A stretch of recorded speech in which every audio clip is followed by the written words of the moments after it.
Hey, I'm Ryan Reynolds. Recently, I asked Mint Mobile's legal team if big wireless companies are allowed to raise prices due to inflation. They said yes. And then when I asked if raising prices technically violates those onerous two-year contracts, they said, "What the f*** are you talking about, you insane Hollywood ass?"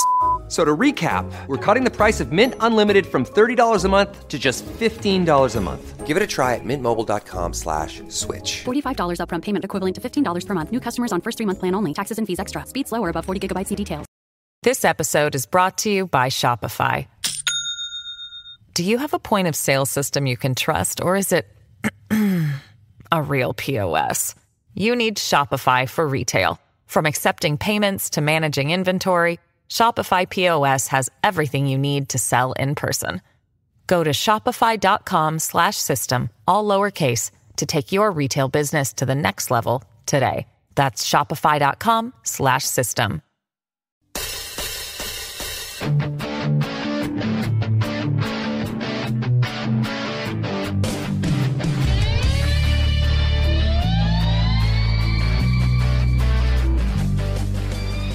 Olá pessoal, bem-vindos a mais um episódio de Mil Crimes. Eu sou a Bruna e comigo de volta, refrescada e descansada. Olá, bronzeada.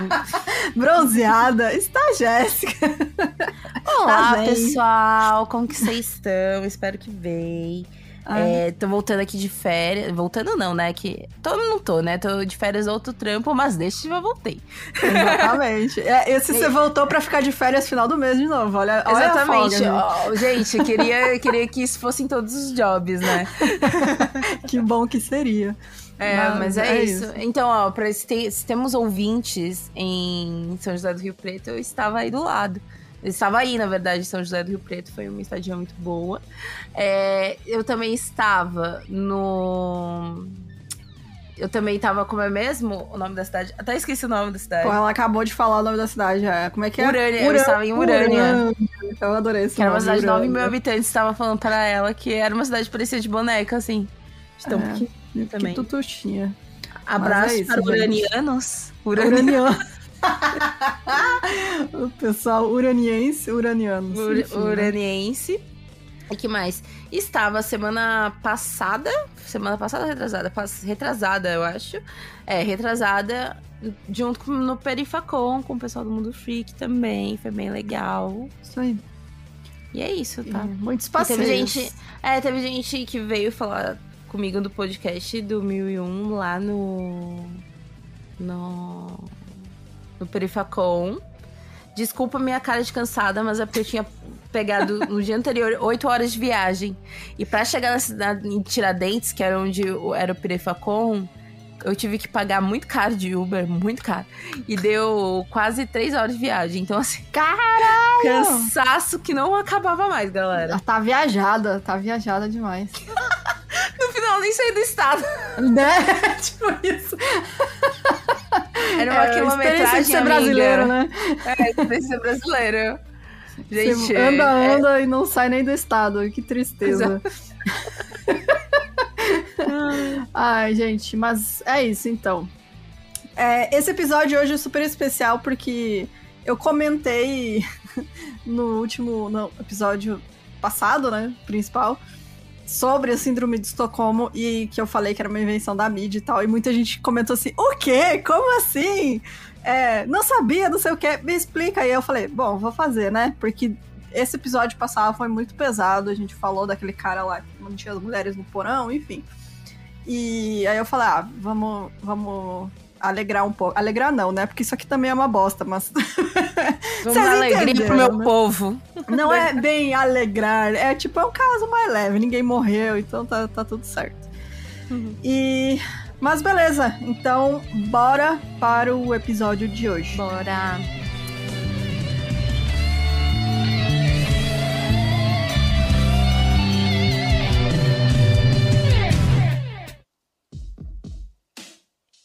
Então, vamos começar dizendo o que seria, né, a síndrome de Estocolmo aí de acordo com a internet, né, no Wikipédia. E depois a gente vai contar o caso onde ela se originou.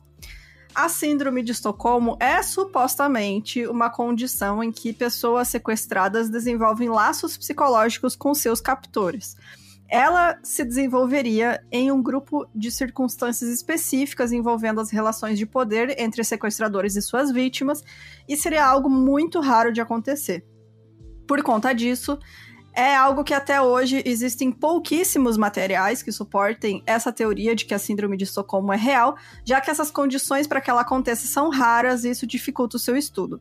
Mas não só por isso, tá, gente? Que ela não é aceita como um diagnóstico. Mais pra frente a gente vai falar aí também outros motivos. E por isso mesmo, então, ela é chamada de doença contestável, já que existem várias dúvidas sobre a sua existência e ela nunca foi registrada no Manual de Estatística e Diagnósticos de Doenças Mentais. Eu não lembro como é que é em português a sigla, mas... É o CID, né? Isso, CID, exatamente. É que é esse manual que compila todos os transtornos e doenças mentais, né? Não está lá. E, inclusive, nunca foi feita uma tentativa de adicionar lá, o que pra mim já diz muita coisa também.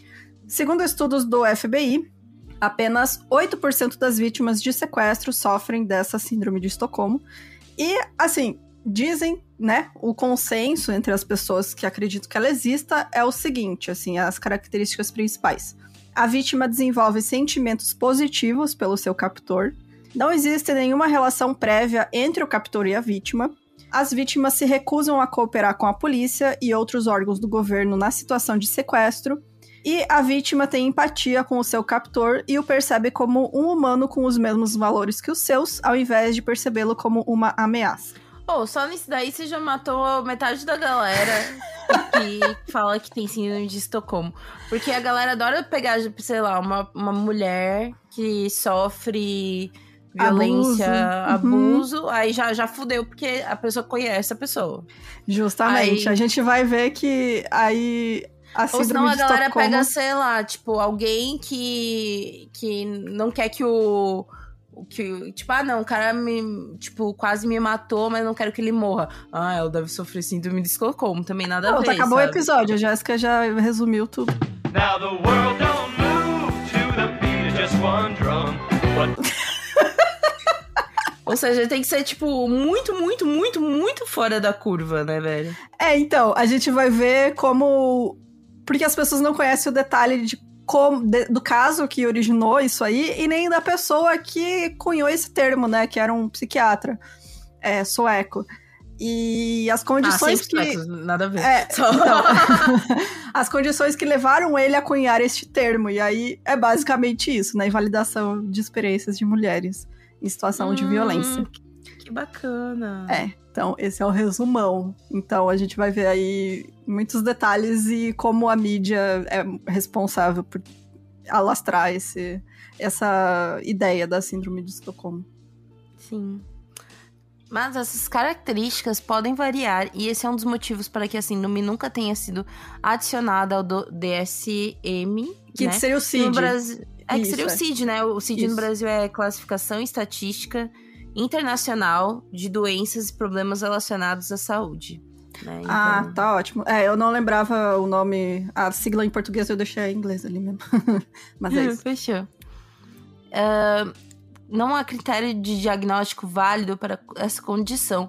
E para o Dr. Paul Applebaum, que faz parte do comitê responsável por incluir transtornos e doenças do DSM, diz que acho que, em parte, tornou-se um meme que as pessoas usam para descrever todos os tipos de situações que não se encaixam tecnicamente na descrição original. É tipo, sei lá, pegar aqueles filmes em que a protagonista se apaixona pelo sequestrador, mas que não necessariamente isso é uma síndrome de Estocolmo. Ou tem casos que foram usados, inclusive, na corte americana, de tipo, foi sequestrada quando criança e quando ela era adulta, sabe, ela foi resgatada, a mulher, e aí o sequestrador morreu e ela ficou triste por conta disso. Claro, ela passou a vida, né, com essa pessoa. Ou que nem esses casos também, eu acho que eu já vi muito isso, naqueles casos, tipo, esqueci o nome dela, que é uma que consegue fugir do captor, passa um tempo com a família e tudo mais, e volta pra casa, sabe, dele e tal. Né? Esqueci o nome desse caso em si agora. Tem vários. Mas que era bem assim. Isso, sabe? Que a pessoa tava sequestrada, mas saía de casa e conseguia voltar, sabe? Uhum. Então, óbvio, é a síndrome de Estocolmo, que a pessoa deve estar apaixonada por ele e coisa do tipo. Né? E sendo que se a pessoa, tipo, esquecem do poder manipulador também. E o medo, né? sequestradores. Porque a ameaça, enfim, a gente viu no último caso que a moça teve chances de escapar e ela não fez porque ela tinha medo que o cara matasse as outras mulheres que ele tava mantendo no porão. Uhum. E aí falaram, nossa, a síndrome do Estocolmo, porque ela podia fugir e não fez. Não, mas, tipo, quando você tá numa situação assim, não é fácil, não é simples você só pegar e ir embora, sabe? Ainda mais quando tem outras vítimas envolvidas. E é o que a gente vai ver questões de doutrinas também, né? Que a gente vê, por exemplo... Eu já vi muito também falar de síndrome de Estocolmo quando a gente tá falando de seitas, por exemplo. Uhum. Sabe? Mas não, aquilo teve uma lavagem cerebral. Justamente, já entra no negócio de lavagem cerebral, que pra mim é outra questão já também. Uhum. Não apenas de síndrome de Estocolmo em si é algo polêmico, como também os eventos que originaram também são temas muito de debate acerca da responsabilização de vítimas e incompetência das autoridades na época em lidar com o que aconteceu. E o que realmente aconteceu, né? De onde que veio. Então, bora lá, falar sobre este caso que originou tudo isso. Em 23 de agosto de 1973, em Estocolmo, na Suécia, o Kreditbanken, que é um dos maiores bancos da cidade, abriu normalmente. Ele era começo do expediente, né? E aí um moço chamado Jan Erik Olsson, de 32 anos, tinha recentemente escapado da prisão, algumas semanas antes, né? E ele resolveu executar o seu crime mais complexo até então, que era roubar um banco. Mas ele não queria apenas roubar um banco, ele queria chamar a atenção em um roubo de banco para fazer exigências absurdas. Então, assim, era um negócio bem complexo. Ele carregava uma submetralhadora debaixo do casaco e levava também uma maleta contendo munição, explosivos plásticos, detonadores, fusíveis de segurança, pedaços de corda, uma faca, meias de lã, óculos de sol, 2 walkie-talkies e um rádio. Ele também estava disfarçado, ele tinha tingido a barba dele e o bigode de preto, que normalmente era meio ruivo, estava ali pintado de preto, e ele usava um óculos e uma peruca marrom. Para deixar ainda mais difícil a identificação, ele chegou anunciando o assalto no banco em inglês, e não em sueco, né? E ele falava inglês com sotaque americano. E ele chegou falando a seguinte frase: a festa está só começando, atirando pra cima. Era uma figura. Então, assim que ele anunciou o assalto, o Jan ligou o rádio para acompanhar as notícias, né? E ordenou que 3 funcionários fossem amarrados como reféns. Seus nomes eram Birgitta Lundblad, Elisabeth Oldgren e Christian Enmark. Pouco depois, o Jan descobriu outro funcionário chamado Sven Safström, estava escondido num armário, sei lá, e amarrou ele junto com as mulheres. Então, ficaram ao todo 4 reféns, 3 mulheres e um homem. Bom, nessa época, os bancos suecos não tinham segurança nas agências, e quando um assalto acontecia, os funcionários alertavam a polícia por alarmes instalados em diversas partes. Em poucos minutos, Jan conseguiu o que queria, chamar a atenção da polícia e começar a listar suas demandas. Assim que começaram as negociações, ele ordenou que outros funcionários e clientes do banco saíssem e permaneceu apenas com os 4 reféns amarrados. Jan exigiu que um oficial de alta patente negociasse com ele, e então o superintendente Steven Toranger foi enviado para Sven Toranger foi enviado para a tarefa. A primeira exigência de Jan era que a polícia trouxesse até ele um cúmplice chamado Clark Olofsson, de 26 anos, que ele havia conhecido na prisão. Tipo, pronto, você já dedurou quem é você, né? Tipo, a polícia... Mas assim, o Clark já tinha sido preso várias vezes também, então, tipo... Agora eu já sabia quem era ele. Não, mas não é ele, é o amigo dele, o Clark. Não, amiga, mas isso que eu tô te falando, imagina, eu tô ali assaltando um banco, aí eu mando meu melhor amigo ir. Mas não era melhor amigo. Puxar a capivara? Não, era só um cara que ele conheceu na prisão, tipo, eles não eram grandes amigos, não. Ele só achou que o Clark, tipo, ia ser a pessoa certa pra ajudar ele com o que ele queria. O Clark nem sabia, diz ele que ele nem sabia desse plano do cara. Ah, meteu louco também. Não sei. Eu não sei se ele sabia, realmente. Eu acho que ele não sabia. Coitado, então, fudido. Ele foi arrastado pra junto. Mas não descobriram quem ele era por enquanto.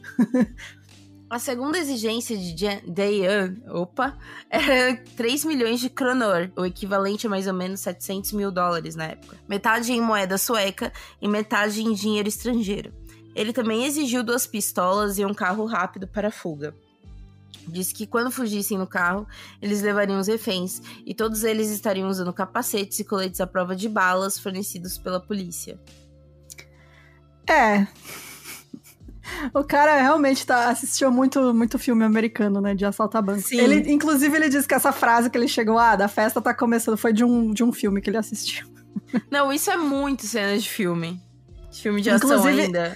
Tem um filme sobre esse caso que é completamente diferente do que realmente aconteceu. Então, fica aí o aviso quem for assistir. O oficial Sven, né, que é esse cara lá que era o responsável pela ação toda, ele consultou os superiores, incluindo aí pessoas grandonas da política, né, como o ministro da Justiça, Lennart Geijer, e o primeiro-ministro da época, chamado Olof Palme, sobre essas exigências. E aí o que essas autoridades falaram e decidiram, né, falar pra ele, era que em nenhuma circunstância seria permitido ao Jan sair do banco com os reféns. Não faremos concessões, ele não vai sair de lá com os reféns. Então vocês façam o que precisar para não deixar ele sair com os reféns. E por mais que o Sven e outros oficiais quisessem ter uma margem maior para negociar, né, e não colocar em risco a vida dos reféns, eles seguiram essas instruções do governo. Acatando a primeira demanda do Jan, o Clark Olofsson foi retirado da prisão, onde ele estava cumprindo alguns dias de confinamento na solitária, inclusive, e ele foi levado até o banco. Havia uma falha de comunicação entre as autoridades e ninguém sabia ao certo se o Clark deveria ser liberado para entrar no banco e agir como um agente duplo para acalmar o Jan em suas exigências ou permanecer do lado de fora.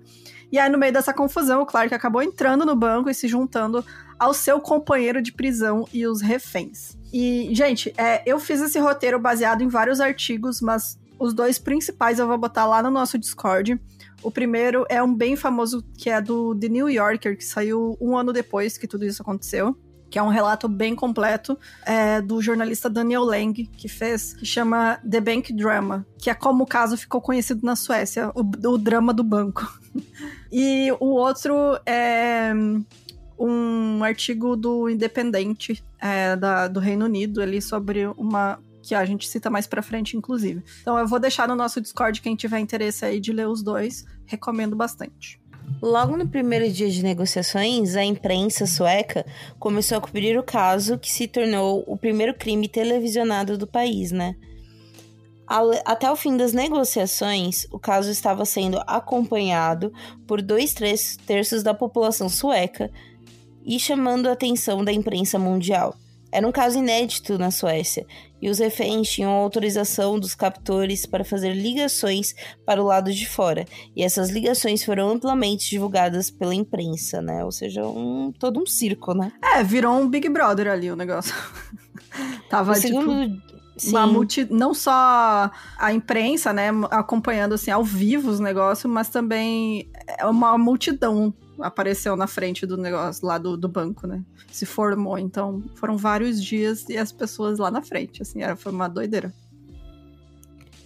No segundo dia, a polícia acreditava ter identificado quem era o assaltante e arranjaram para que o irmão mais novo dele fosse levado até o banco, na tentativa de dissuadi-lo a fazer ele se entregar.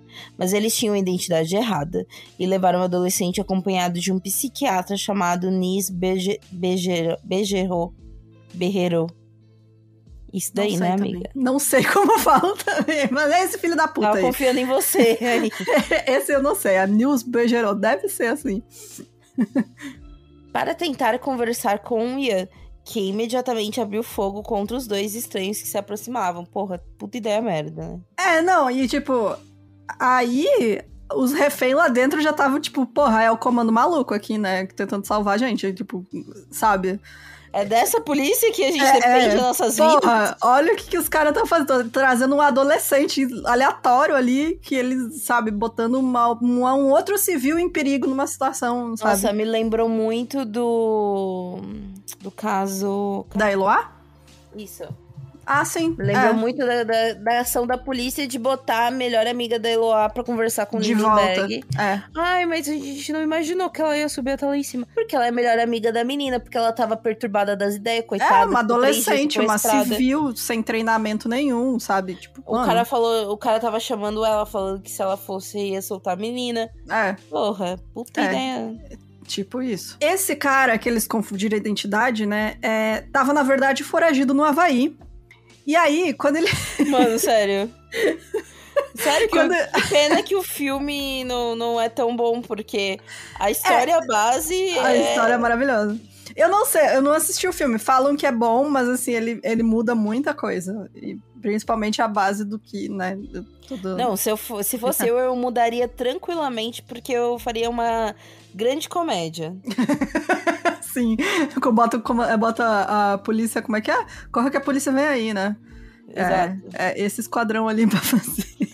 Bom, esse cara tava no Havaí, e aí o negócio já tinha virado notícia mundial, ele ficou sabendo que estavam falando que era ele que tava lá, e ele ligou pra polícia sueca falando, não sou eu não, eu tô no Havaí. E aí ele foi preso por conta disso, foi extraditado e colocado de volta na prisão. O cara ligou lá pra reclamar que não era ele, foi pego. Mano, também outro burro do caralho. Sim. Essa ação inconsequente da polícia de colocar um adolescente civil em perigo em uma tentativa de aproximação fez com que os reféns começassem a ressentir as autoridades. Então, desde o início, os reféns já, não confiavam na polícia, porque eles perceberam que a segurança deles não era a prioridade, era pegar os caras. Então, eles já falaram, porra, se depender da polícia, eles entram aqui, começam um tiroteio e todo mundo morre.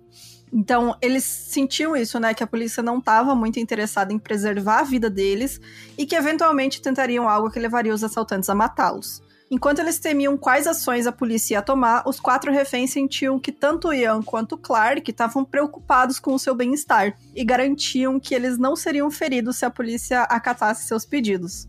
Então, enquanto a polícia tá lá fazendo merda, tá os 2 caras lá dentro assim, não, a gente não vai machucar vocês, tá de boa, fiquem tranquilos, nós não vamos fazer nada. E esse sentimento acabou se agravando por conta de algumas ações que tanto o Ian quanto o Clark tomaram pro conforto dos reféns, como, por exemplo, quando eles resolveram que iam abrigar todo mundo no cofre do banco, a Elizabeth disse que ela tava tendo claustrofobia, porque era um lugar fechado, né? Uhum. E aí o Ian permitiu que ela fizesse caminhadas do lado de fora do cofre com a condição de que ela usasse uma corda amarrada no seu pescoço. Teve outras situações também que, acho que uma delas ficou menstruada e aí eles falaram assim pra polícia, vocês estão mandando comida e água, manda absorvente aí pra mulher também, porque ela tá menstruada, não quer que ela fique sangrando aqui nas roupas, sabe? Então, eles falaram desde o início pros reféns, falaram assim, se acontecer alguma coisa com vocês, a culpa é da polícia, porque a gente não quer machucar ninguém. E as pessoas foram, né, os reféns foram ficando, criando essa empatia, assim, pelos dois, né? Eu acho que o foco principal desse caso é empatia. Tanto que o FBI, depois pesquisando sobre outros casos, hoje em dia eles têm essa diretriz em casos de sequestro, que é tentar fazer que não a vítima no caso, né, mas o sequestrador crie empatia, crie laços com a vítima, que aí a vítima tem mais chances de ser salva, né, com vida. Porque tanto o Ian quanto foi o Ian que falou no fim de tudo isso que, os reféns tornaram muito difícil ele machucar eles, porque eles obedeciam, eles faziam tudo certo, eles não deram problema pra ele, eles não tentaram fugir. Então ele acabou criando essa empatia também, enxergando os reféns como pessoas, né? E aí ele não queria fazer mal pra eles. E eu acho que toda essa questão de a síndrome de Estocolmo, as pessoas acham tão absurdo, porque é justamente essa visão que a vítima acaba tendo de isso é também uma pessoa, não é um monstro, sabe? O cara tá ali roubando um banco. Podia estar eu nessa situação, sabe? Eu acho que é meio isso, assim, que as pessoas acabam querendo sempre ser preto no branco, sabe? 100% mal e 100% bom. Não. né, numa situação tão A complexa vida não é assim, né, dessas. gente? A vida Exatamente. não é assim. E aí acaba que a explicação da síndrome de Estocolmo é muito mais fácil de você engolir, né? E você aceitar, do que você perceber que até o bandido é gente, né? ¿Hablas español? Sprichst du Deutsch? If you've heard that sound from Babbel before, I bet you do. Babbel is the science-backed language learning app that actually works. With quick 10-minute lessons handcrafted by over 200 language experts, Babbel gets you on your way to speaking a new language in just a few weeks. With over 16 million subscriptions sold and a 20-day money-back guarantee, just start speaking another language with Babbel. Right now, up to 55% off your Babbel subscription at babbel.com/Spotify podcast. Spelled babbel.com/Spotify podcast. Rules and restrictions may apply. Enquanto os criminosos reféns montaram um acampamento no cofre do banco, a polícia já havia estabelecido um quartel-general no segundo andar do edifício, espalhando atiradores de elite do lado de fora. O carro exigido por Ian estava estacionado na frente do banco, com um tanque cheio, mas sem as chaves de ignição. Ele continha um rastreador e a polícia já havia organizado blitz em vários pontos da cidade, caso Ian tentasse escapar. Ele sabia que a única maneira de sair sem ser morto na hora era contra os reféns, e tanto o governo quanto a polícia não iriam deixar isso acontecer. Enquanto estavam no cofre, Ian e Clark permitiram que os reféns ligassem para seus familiares e também para as autoridades para tentar convencê-los a aceitar o seu plano, né? Kristen passou uma hora no telefone com o primeiro-ministro sueco, onde ela contou que temia pela própria vida por conta da polícia e não dos sequestradores. Ela disse que tinha muito medo de morrer em alguma operação de resgate mal feita pela polícia e que Ian e Clark não estavam machucando ninguém e que estavam tratando bem os quatro reféns. Em resposta, o primeiro-ministro disse a ela que se ela morresse em troca de tiros entre policiais e assaltantes, ela deveria ficar feliz de ter morrido em seu posto de trabalho. Caralho! Filha da puta, né? Tipo, a mulher lá assim... nesse artigo do New Yorker tem a transcrição de uma parte dessa conversa. Justamente essa parte também. E ela fala assim... vocês têm que deixar a gente sair. Deixa a gente ir com eles. A gente não tem medo deles. Eles vão largar a gente e fugir. Né? Depois que entrar no carro. E aí o primeiro-ministro fica falando... Não, eu não posso fazer isso. A gente não pode deixar eles saírem. Enfim. E aí ela fala, tipo... eu tenho medo, a polícia vai vir aqui e vai matar todo mundo. E ele fala, você devia estar feliz que você morreu. E ela, cara, o trabalhador de banco, não quer morrer no posto de trabalho. Puta merda, a mulher não é soldado, sabe? Ela não é policial, ela era estenógrafa no banco, sabe? Então, ali ela já tava, mano, se depender desses caras aí, a gente morre aqui mesmo, né? Então, vocês estão vendo aí como... tava a situação ali pra galera. A Kristen e a Birgitta foram liberadas pra usar o banheiro sem supervisão e depois foram questionadas do porquê elas voltaram pro cofre, né, com os sequestradores, quando elas poderiam ter caminhado até os policiais na escada pro segundo andar. E aí elas falaram o que várias vítimas falam, né, em situações assim, que elas tinham muito medo que os outros reféns, né, a Elizabeth e o Sven, fossem feridos caso ficassem pra trás enquanto elas escapavam. No caso que a gente falou do último episódio, né, a Josefina também falou exatamente isso, né, que tipo, como é que eu vou fugir quando eu puder, sabendo que tem mulheres lá com risco de morte na mão do Gary Heidnik, que era, no caso, né, o sequestrador, e vocês ficam me culpando de não ter fugido, sabe? Então, é muito de querer responsabilizar a vítima, sabe, de não ter feito nada. Isso eu acho que é o pior de tudo. A polícia, então, estava fornecendo, né, cobertores, água e comida para o grupo e, em troca, pediu que os sequestradores mostrassem que os reféns estavam em boas condições de saúde. Isso depois que eles já estavam barricados lá no cofre. Segundo os oficiais, eles ficaram surpresos quando viram os 4 reféns em perfeitas condições e que pareciam estar com uma atitude hostil com os policiais, enquanto pareciam relaxados e tranquilos com suas interações com o Ian e o Clark. Todos pareciam saudáveis e imploraram aos policiais que deixassem eles sair com os sequestradores para que aquilo tudo acabasse. Pouco depois, os policiais descreveram esse encontro para os repórteres do lado de fora, e vários veículos da imprensa conseguiram fazer ligações para o telefone do cofre do banco e conversar com os reféns. Bem Sônia Abrão feelings, né? Essas entrevistas foram transmitidas para o público, que ficou em choque que os reféns pareciam dispostos a ficar ao lado dos sequestradores, mano. No terceiro dia, um policial abriu fogo na escadaria, atirando para tentar chamar a atenção de Ian. Não havia sinal dele, Clark, nem dos reféns desde a noite anterior, quando eles fecharam o cofre para dormir.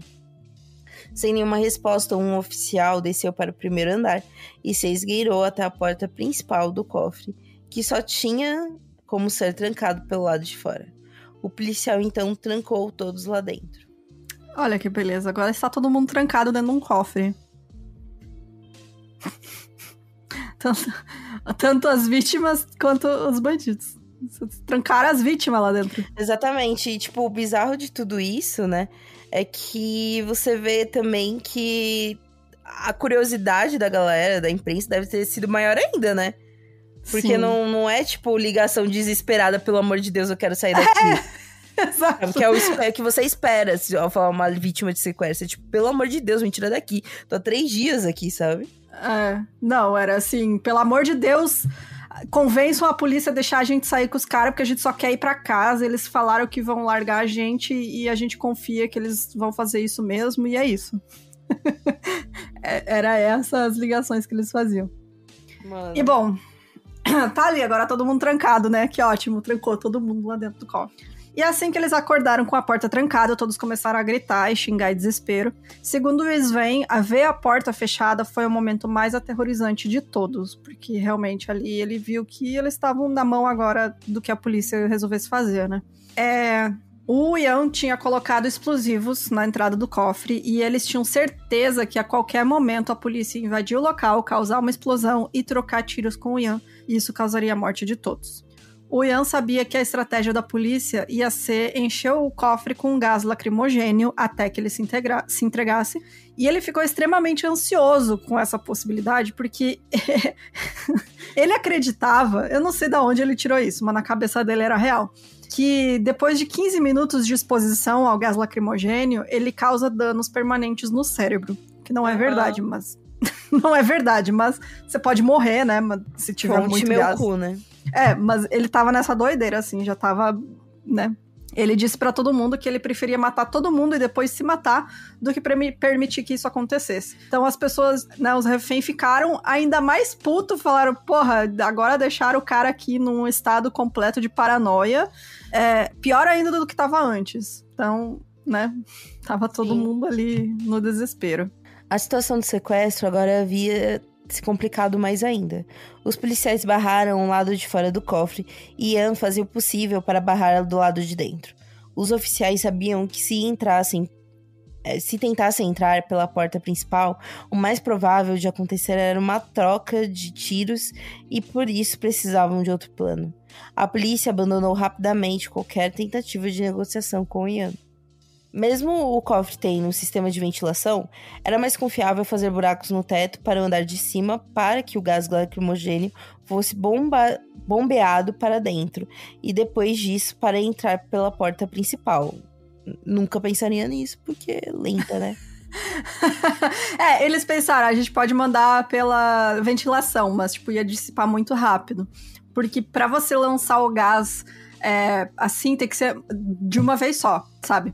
Então eles falaram, a gente precisa fazer vários buracos no teto, que é tudo do banco ali, não sei quantos andares que era do banco, mas a polícia já tava no andar de cima, e é muito doido isso também, que a polícia, tipo, tava do lado, no andar de cima, na escada, sabe? Tava todo mundo se vendo lá dentro. E eles iam fazer esses buracos no teto do cofre pra lançar o gás, e aí assim que todo mundo tivesse caído, né, enfim, ali imobilizado, eles iam entrar pela porta. Uma dosagem alta de gás lacrimogêneo poderia significar paradas respiratórias, e por isso equipes médicas foram colocadas a postos para ressuscitar os reféns e os sequestradores caso isso acontecesse. Os oficiais decidiram que partiram para uma tática de esgotamento a partir daquela hora e não dariam descanso para Ian e, consequentemente, seus reféns, que eu acho que é o que mais dá certo às vezes, né? Mas você tem que lembrar que, tipo, tem 4 pessoas inocentes ali que são reféns, né? Que vão sofrer tudo isso também. Sim, que já estão e já estão extremamente estressadas numa situação, né, de extremo estresse ali e de pressão e tal, e tipo, você vai, né? Mas enfim. A operação para furar o teto do cofre começou, e aí no segundo buraco a furadeira atingiu a rede elétrica e fez com que o cofre ficasse em completa escuridão. Então agora tá todo mundo ali dentro, sem luz, sem escutar nada além da furadeira no teto. E pouco depois os policiais baixaram uma lanterna, né, por um dos buracos e continuaram com a operação. A água que estava sendo usada para esfriar a furadeira, né, a broca, no caso não era bem uma furadeira, era uma broca, ela escorria para dentro do cofre e estava começando a molhar o chão e os cobertores. Algum tempo se passou até que o Ian gritou para os policiais que se eles usassem gás lacrimogênio, os reféns morreriam.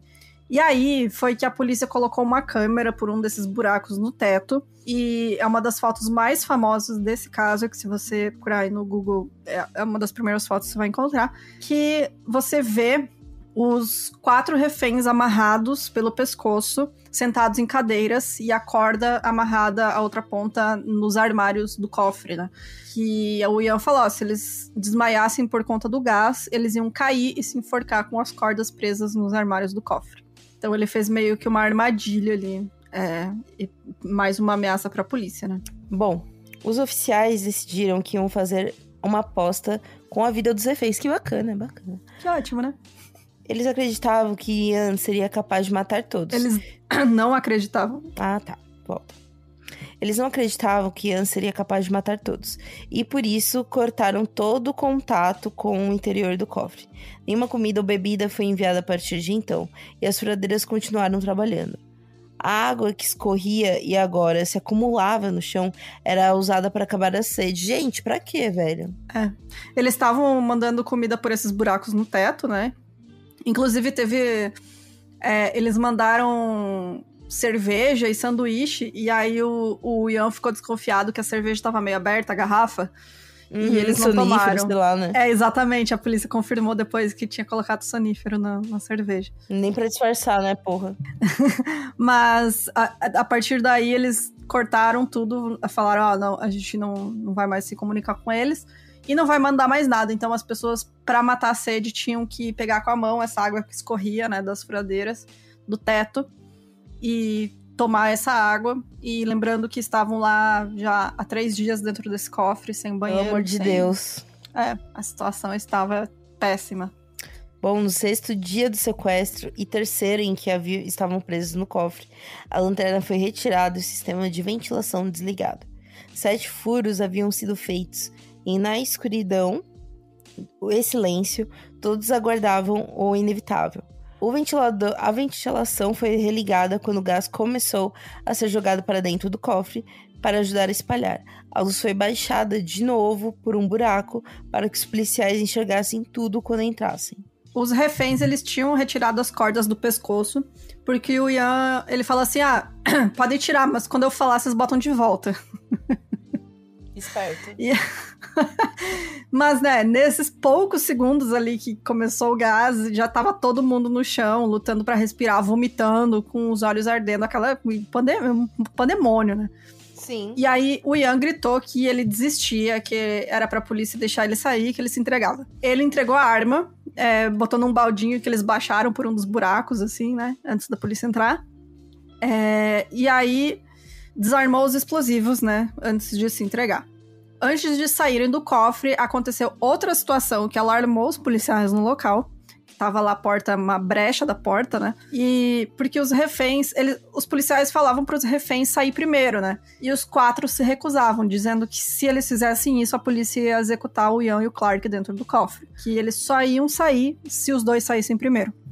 Mano. Aí depois de uma breve discussão, todos se despediram. Tipo, eles se cumprimentaram, assim, todos, sabe? Tipo, vou te conhecer. Parceiro de cinema, sei lá. Sim, porra, passaram 6 dias ali junto, né? E aí o Ian e o Clark saíram na frente, os 4 reféns atrás. Gente, que corre. O Ian e o Clark foram levados pra fora, escoltados pela polícia, pra serem desfilados pela multidão, né, que tava ali na frente. Tipo, a polícia ali toda orgulhosa que pegou os 2, olha só como a gente é eficiente. E os reféns foram encaminhados diretamente pra cuidar dos médicos. E aí, nessa hora, a Christian foi fotografada sentada na maca, tipo, ela tava querendo levantar. E ela tava olhando em volta na busca pelos dois, né? Pelos captores. Porque ela conta depois que ela acreditou que o que estava sendo feito pelas vítimas também tinha que ser feito pelos dois, porque todos precisavam de atendimento médico. Todos passaram pela mesma situação. Então, por que só ela e os outros reféns estavam recebendo atendimento médico e o Ian e o Clark não, sabe? Uhum. Sim. E é outra foto que ficou famosa também do caso. Ela sentadinha na maca. Quando os 4 foram levados para a polícia psiquiátrica, onde passaram por um tratamento de estresse pós-traumático, eles tinham passado 6 dias em uma situação de extremo estresse e ficaram programados a acreditar que iriam morrer a qualquer momento. Mas algo que surpreendeu os médicos foi quando os 4 foram encorajados a contar sua experiência para lidar com os traumas. E expressaram para eles que a polícia era o inimigo e não os sequestradores. Eles não odiavam os sequestradores e diziam que tinham sido bem tratados por eles. Todas as situações em que temeram por suas vidas foram por conta de inconsequência policial e não colocar suas vidas em primeiro lugar. E agir somente na tentativa de capturar Ian, né? Porque eles estavam, tipo... O lance é pegar o bandido, foda-se o quem tá ali sofrendo, né? É. Depois que os reféns saíram e deram declarações condenando a ação policial, o psiquiatra Nils Berrero, que trabalhava como consultor na época da polícia e nunca teve contato com nenhuma vítima do caso, cunhou o termo Síndrome Normal Song, que é o nome da praça onde o banco ficava localizado. Internacionalmente, a mídia começou a se referir como Síndrome de Estocolmo. E o que o Dr. Berrero fez foi patologizar as vítimas e colocar nelas a responsabilidade de saírem de situação em que se encontravam. Todas foram questionadas por que não terem fugido quando tiveram a oportunidade e como a reação delas à ação policial extremamente responsável era errada, né? Que a gente disse, né? E tipo, um parênteses aí que eu acabei não colocando, esse cara é um grande filho da puta. Ele é basicamente o responsável por toda essa política de guerra às drogas que foi adotada na Suécia e, em consequência, ali o resto do mundo, porque ele era um grande, né, disseminador desse tipo de conteúdo, que ele dizia que droga não é questão de saúde pública, é questão de segurança. Mano. Então, ali, parabéns. Falta estudo, né? Falta estudo. Grande desgraçado, né? Está aí na sua situação de merda aí de tráfico hoje em dia, boa responsabilidade desse cara. Mas é basicamente isso, ele não conversou, ele não trocou nenhuma palavra com as vítimas desse caso, a gente não conversou, não, sabe? Nem esteve no mesmo ambiente que elas. E foi lá e assim, porque ele também é uma figura de autoridade nesse caso, porque ele estava sendo consultor da polícia. Não só nesse caso, mas na época para vários outros casos, né? Ele fazia essa consultoria psiquiátrica e psicológica. E aí, quando os reféns saíram e começaram a criticar a ação da polícia e falaram, olha, vocês foram péssimos, vocês podiam ter matado todo mundo lá dentro. Ele, porra, como assim? Ah, não, vocês estão do lado dos bandidos? Isso é uma doença, olha só, é uma síndrome. E foi isso, sabe? É isso que ele fez, basicamente. Então, esse termo logo se espalhou e começou a ser usado em diferentes casos, e a sua origem acaba sendo perdida nesses detalhes do caso do Banco Sueco. Aquelas palavras que foram cunhadas, mas a galera já perdeu o significado. Exato. Tudo que eu sabia desse caso era que, tipo, foi num banco que os funcionários ficaram do lado dos sequestradores. Era isso que eu sabia. E aí, você lendo os detalhes e tal, você começa, tipo, mano... eu também ficaria. Enfim, sim, né? A Christine, ela acabou se tornando psicóloga. Ela, com ênfase em conflitos familiares, né? E ela já deu várias entrevistas e declarações onde ela repete que ela se sente, até hoje, ignorada e invisível na sua experiência. Porque as pessoas realmente ignoram o que ela falou. Falam, não, você tava louca. Você tava histérica. Você tava... síndrome de Estocolmo. Você não sabia o que você tava falando. Sendo que ela que experienciou aquilo, sabe? Ela é a vítima daquela situação. Então, pra ela, a tal síndrome de Estocolmo foi apenas um escape feito pra retirar a culpa das autoridades e colocar as vítimas, que eram em sua maioria mulheres, como histéricas e descontroladas. Faz total sentido. É muito bizarro, assim, depois você pega, né, começa a analisar e tal, você vê, porra... Coisa que virou cultura popular, né? E a gente acaba perdendo aí o verdadeiro significado. O Alan Wade, que é um terapeuta também, nesse outro artigo que eu comentei do Independente, tem essa entrevista com esse cara, ele conversou com a Christian e ele falou o seguinte, abre aspas, eu poderia falar por horas sobre por que as vítimas se comportam de certas maneiras e por que não devemos apenas presumir que são loucas. Mas em vez disso, apenas contando essa história e mostrando como a autoridade pode literalmente inventar algo na hora para se desculpar, é como uma abreviação para as pessoas entenderem como tantas outras coisas em que passamos a acreditar podem estar erradas. Para ele, a Síndrome de Estocolmo é, de todas, uma rede de conceitos que desviam o foco para o poderoso papel de respostas institucionais. Acrescenta que tais conceitos também tendem a proteger os ofensores, porque, em vez de olhar para estratégias utilizadas pelos perpetradores para reprimir as vítimas, teorias de resistência, como a Síndrome de Estocolmo e outras, há uma longa lista delas, como identificação com o agressor, infantilização, vínculo traumático, desamparo aprendido, internalização, falsa consciência e assim por diante, não evoluem um foco em como as pessoas vitimadas responderam à resistência à violência. Em vez disso, assumem que não fizeram nada. Em um artigo no Independent, a jornalista Sheila Flynn conversou com Alan Wade e conclui que o mundo foi rápido em aceitar sem questionar uma explicação de que os reféns suecos haviam basicamente caído sob um feitiço de seus atacantes. Houve pouca menção aos dias passados, sob o cerco pela polícia inepta e as experiências em primeira mão dos reféns com os erros das autoridades, ou ao fato de Nils Bejerog nunca tratou a senhora Kristen. Aquela coisa, né? Tipo, a polícia deu uma abertura fodida, né? Pra que... E ninguém se importou com o que os reféns estavam falando, o que eles passaram. Ninguém se importou com os reféns no geral, né? A galera mais a fim de pegar o cara do que, enfim, proteger pessoas que deveriam estar protegidas, né? Tampouco houve uma discussão sobre se as reações dela foram simplesmente complexas, quando os outros esperavam uma resposta em preto e branco para uma história de herói e vilão que não era tão simplista quanto parecia. As mulheres têm sido historicamente diagnosticadas de longe por psiquiatras do sexo masculino como uma série de distúrbios falsos. É difícil acreditar que o sexismo não afetou as reivindicações da Síndrome de Estocolmo, e super concordo.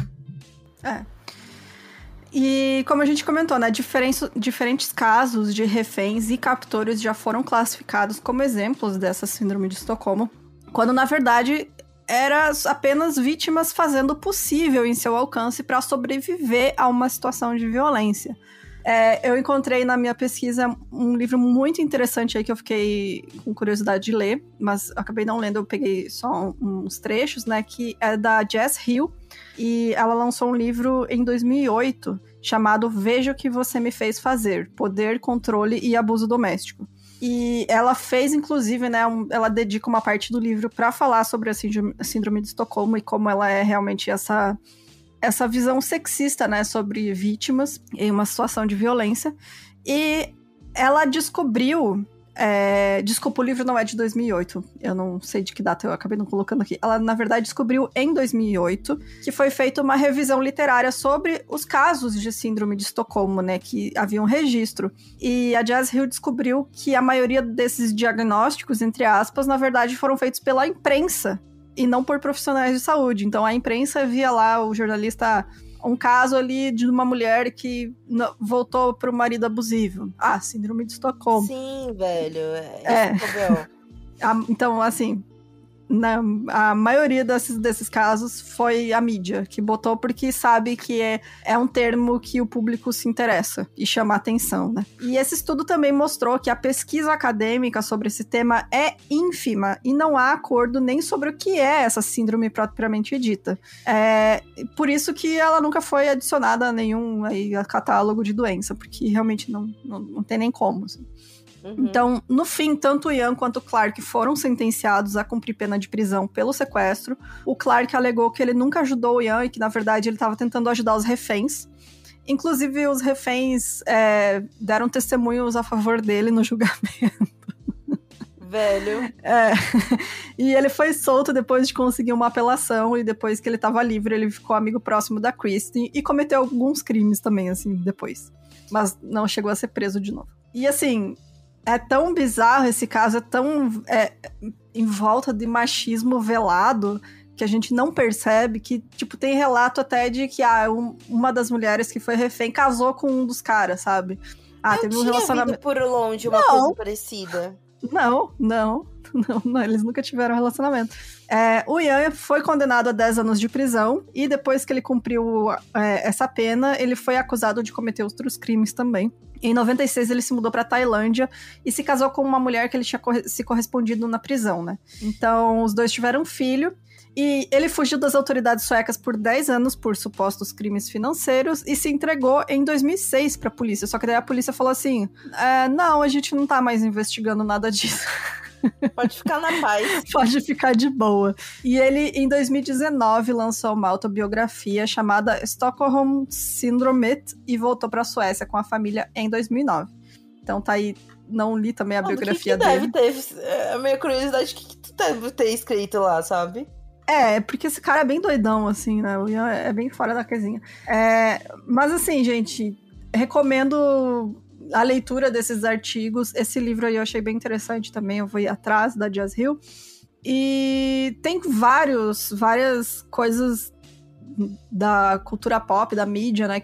Produções visuais e tal, que foram feitas, né? Baseadas nesse caso. Mas que no fim... elas não são realmente o que aconteceu, né?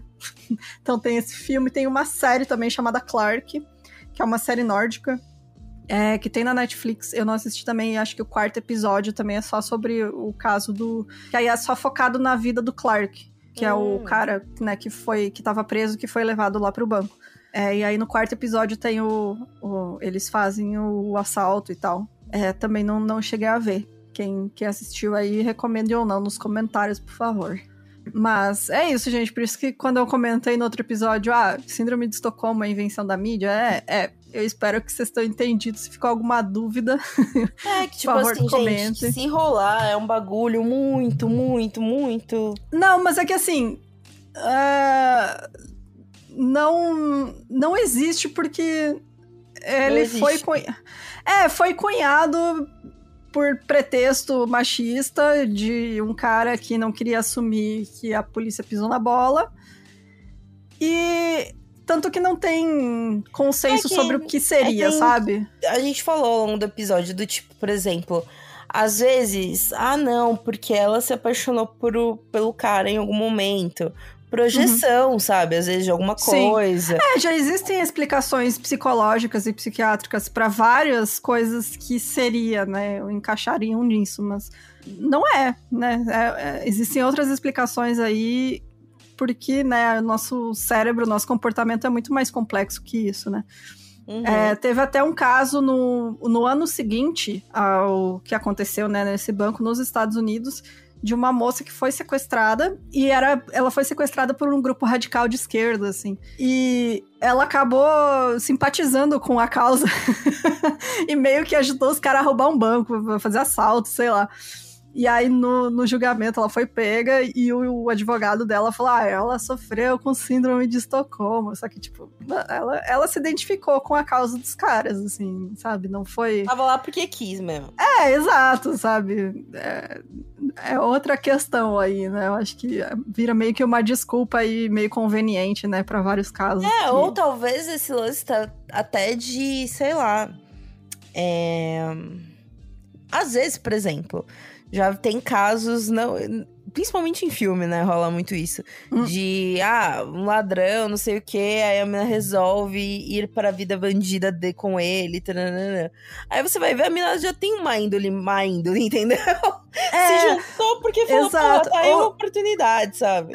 Ou já tem um histórico de relacionamentos abusivos, sabe? Que é um negócio muito mais complexo aí. E realmente, eu acho que eu concordo nesse artigo... que a gente citou, do Independente, que a jornalista coloca ali, tipo, você tá colocando a responsabilidade na vítima, como se a culpa é dela, que ela simpatizou com o sequestrador, ela tá vendo ele como uma pessoa e não como um monstro, sabe? Sendo que, né, não deveria, a empatia não deveria ser um negócio ruim, sabe? Tipo... É isso, gente. Não sei se eu tô conseguindo me expressar bem também hoje, mas... Enfim. Acho que a gente já conseguiu falar bem aí. Você não está com gagueira que nem eu estou hoje, porque... Ai, gente, ainda bem que tem férias em breve. pra mim, viu? Mas é isso, gente. Bora para os comentários. Bora, galera.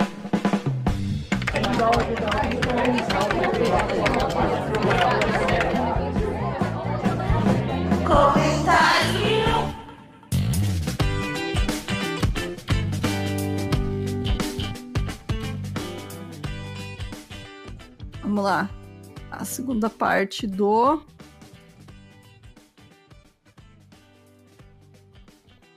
Gary Heidnik. Achei que tinha caído, eu já ia falar, oxi. Não, eu tava abrindo aqui. Deixa eu ver, eu abri os comentários. Eu vou começar com o da Manon, ou do Manon, desculpa, não sei. A pessoa Manon. Fala assim: oi meninas, tem um documentário sobre um monstrengo aí, chama Monster Preacher. Parece que crimes monstruosos no Brasil. Aqui nos Estados Unidos tem na Hulu, mas às vezes no Brasil está em outra plataforma. Olha, fica aí então a indicação, ó. Monster Preacher, sobre o caso do Gary Heidnik. Bom, tô vendo aqui.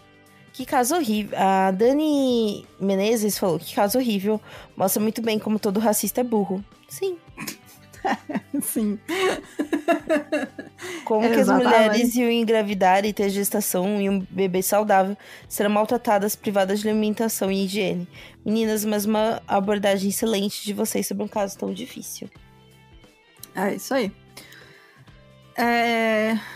A Dani falou: há tempos, um caso não me revoltava tanto. Isso era um demônio. Inacreditável que isso ainda cria uma igreja e andava solto por aí. Sou incivilizada porque morte foi pouco. Josefine, sobrevivente e heroína. Cara, eu também acho que foi... Fazia tempo que um caso não me pegava assim tão pesado que nem o do Gary Heidnik. Nossa, que, sério. Foi muita coisa horrível em um caso só. A Dani 20.29b, a Dani CB, falou que: oi meninas, comecei a seguir recentemente o podcast de vocês e estou adorando, sucesso. Obrigada, Dani. Fiquei curiosa sobre a síndrome de Estocolmo, olha só que falamos hoje. E sobre os protestos de Los Angeles, gostaria de sugerir um episódio sobre os crimes de Long Island, que teve finalmente uma solução.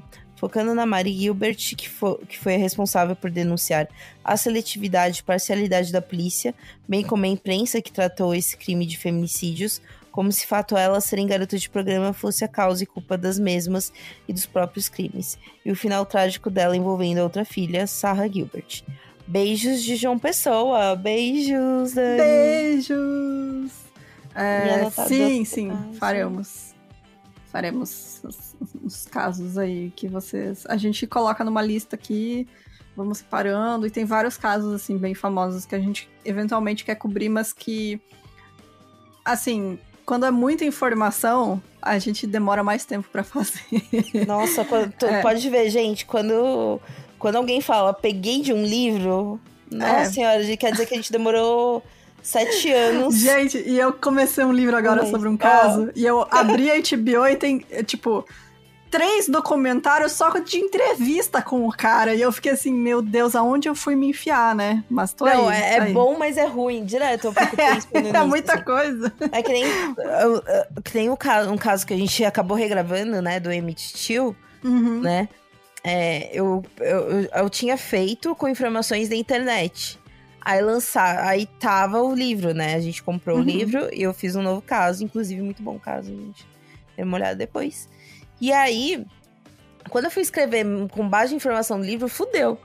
Porque eu só queria botar tudo ali, sabe? E aí ele citava outros casos e eu, meu Deus, cara, eu quero botar também.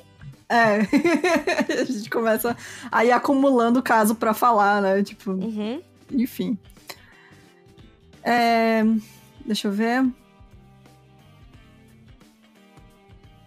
A Dani comentou assim: eu comecei a seguir vocês recentemente e tô apaixonada pelos conteúdos. Cozinho escutando vocês e adoro a moça da risada. É contagiante.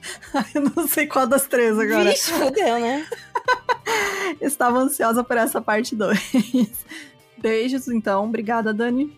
Boa cozinha. Dani. Boa comidinha. Boa comidinha. Espero que dê certo. Eu fico pensando, já pensou, coitado de quem mora com a pessoa? Assim, a pessoa tá picando um bife. E aí, eu falando faço sobre isso, esquartejamento. Eu escuto no fone, né? Não sei Também como é que escuto no se as fone. pessoas... Se as pessoas escutam a gente no alto-falante aí, incomodando os colegas de trabalho e a família, desculpa aí, a gente não faz por mal. Gente, mas às vezes tem que incomodar. Se vocês quiserem ouvir no local de trabalho o nosso podcast, a gente não é contra. Isso. Pode... inclusive avisa que a gente manda beijo pros colegas também. Aí, beijo pra todo mundo. Beijo para a firma. A Sweet But Psycho, Salanderk, falou que conhecia essa história, mas sempre me dá uma agonia ouvir de novo. Sinto que a parte racial dessa história também não é muito focada em alguns momentos. Acaba saindo apenas como uma preferência do cara. Então gostei que vocês colocaram bem claro que não era tão simples assim. E sobre Oppenheimer, ele não era legal não. Por mais que fosse casado com uma gatinha comuna, ele ativamente participou do genocídio indígena com esse rolê de bomba. Posso mandar um link mais explicadinho depois pra vocês se interessarem. Bora assistir Barbie, galera. Realmente, sabe que o Oppenheimer não era uma boa pessoa. Galera, eu sou bem burra na história em relação a isso, sabe? Então, o quê? Eu ia ver sobre o Oppenheimer, entendeu? Tipo, eu só vi citação, mas pouco sei, sabe? Sim. Eu ia ver de trouxa, sabe? Eu não achei tão boa assim, não. O filme polêmica aí, nossa, não achei bom, não.